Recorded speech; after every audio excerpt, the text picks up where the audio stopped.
আমি আসলে ফ্যাসিবাদের আমলে অদৃশ্য এক বাধার মুখে পড়েছিলাম, কিন্তু এখন ফ্যাসিবাদ যখন বিতাড়িত হয়েছে, আমি মনে করি যে মাননীয় প্রধানমন্ত্রী, মানবিক প্রধানমন্ত্রী, উনি ওনার অনেক কর্মকাণ্ডে বাংলাদেশের জনগণের আস্থা ফিরে পাচ্ছে। তো আমি মনে করি যে আমার চাকরি ফেরত পাতে কোনো বাধা নেই, কারণ কি কোনো তথ্য প্রমাণ নাই আমার বিরুদ্ধে, এবং আমি যে বলি নাই সেটাও প্রমাণ হয়েছে 2 সদস্য বিশিষ্ট কমিটি এবং প্রত্যক্ষ সাক্ষী দ্বারা যে আমি নিরপরাধ।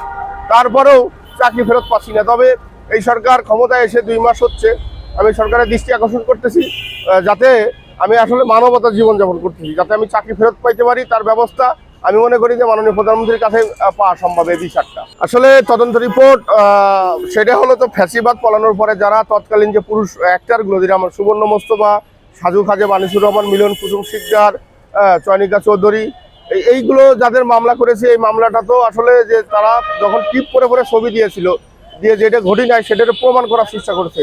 এটা হলো এই তদন্তটা হলো, এই তদন্তের কথা বলতেছি যে এই তদন্ত বিলম্ব করতেছে। আমি এর বিষয়ে তেজগাঁ ডিসিকে দৃষ্টি আকর্ষণ করবো, ওসি শেরেবাংলা নগর দৃষ্টি আকর্ষণ করবো, সেই সাথে মাননীয় স্বরাষ্ট্রমন্ত্রীর দৃষ্টি আকর্ষণ করতেছি যে অবিলম্বে সেই তদন্ত প্রতিবেদন দেওয়া হোক। কারণ এই তদন্ত প্রতিবেদন দিলে এখনো দেখেন লতা সমদ্দার সহপদে বহল চাকরিজীবী চাকরি করতেছে, তেজগাঁ থিয়েটার আর মিডিয়ার শিক্ষক, কিন্তু আমি বিনা অপরাধে শুধু ফ্যাসিবাদের রসনালে শুধুমাত্র দাড়ি টুপি থাকার কারণে, নবীর সুন্নত থাকার কারণেই আমি আসলে তৎকালীন নিগৃহীত নির্যাতনের শিকার। এবং আমি আমার বিশ্বাস মাননীয় প্রধানমন্ত্রীর হস্তক্ষেপে আমি চাকরি ফিরে পেতে পারি। তৎকালীন তদন্ত কর্মকর্তা রহিম আক্তার লাখি উনি লিখতেছিল যে দেখেন ঘটনার কোনো ভিডিও ফুটেজ নাই, এবং আমি বারবার বলেছিলাম যে আমি চাকরি হারানোর পরে বলেছিলাম যে সেই ভিডিও ফুটেজ দিক।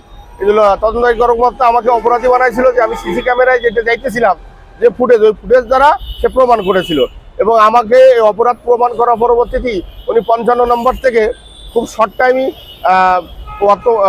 সাবেক ফ্যাসিবাদী সরকার তাকে এত খুশি হয়েছিল যে তাতে দ্রুত এসপিতে প্রমোশন দিয়েছে। আমি মনে করি যে আমি ন্যায় বিচার পাবো। মাননীয় প্রধানমন্ত্রীর কাছে আমার অগাধ বিশ্বাস, তিনি মানবিক প্রধানমন্ত্রী। আমি আশা করি যে আমি ওনার সাথে দেখা করে আমার স্মারকলিপিটা প্রদান করলেই বিষয়টা আসলে শুরু হবে, এবং আমি চাকরি ফেরত পাওয়ার জন্য একটা মামলা করেছি, সে মামলাটাও বিচারাধীন আছে এবং রায়ের পর্যায়ে আছে। আমি ইনশাল্লাহ ন্যায় বিচার পাবো আশা করি।